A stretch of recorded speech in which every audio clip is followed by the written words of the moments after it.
পাহাড়ি ঢলের পানিতে নিমজ্জিত তাহিরপুর সুনামগঞ্জের শক্তিয়ারখোলা ১০০ মিটার সড়কটি। সড়কে উপচে পড়ছে পানি।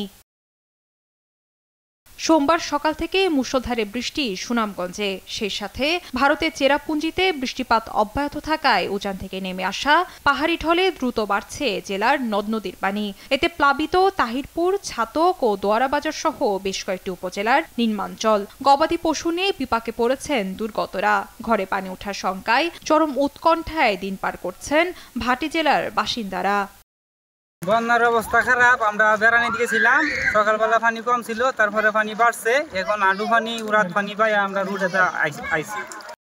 এক মুহূর্ত নামতারি না, 2 মুহূর্ত গরমে উঠতারি না, 3 মুহূর্ত কাম করলে খাইতাম, না করলে না খাইতাম।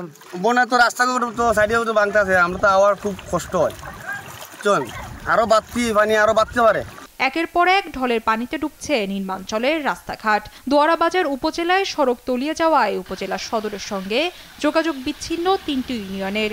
এছাড়াও বিশ্বম্ভরপুরে দুর্গাপুর সড়ক ডুবে যাওয়ায় জেলা শহরের সাথে তাহিরপুরের সরাসরি সড়ক পথে যোগাযোগ বিচ্ছিন্ন রয়েছে। ভোগান্তিতে পড়েছেন নিম্নাঞ্চলে প্রায় 2 লক্ষাধিক মানুষ।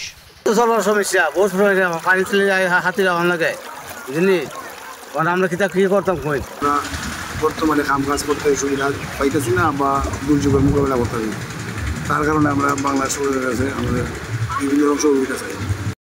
সুনামগঞ্জে মঙ্গলবার দুপুর পর্যন্ত 24 ঘন্টায় 75 মিলিমিটার বৃষ্টিপাত রেকর্ড করা হয়েছে। এতে নদ নদীর পানি 4 সেন্টিমিটার বৃদ্ধি পেয়ে বিপদসীমার 26 সেন্টিমিটার নিচ দিয়ে প্রবাহিত হয়।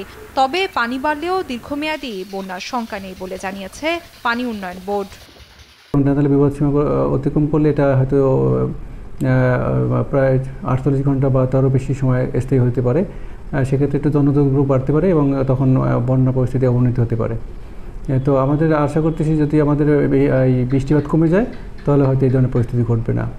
জেলা নিম্নাঞ্চলে বন্যার শঙ্কায় অন্তত 20 লাখ মানুষ। নিউজ ডেস্ক, দেশ টিভি।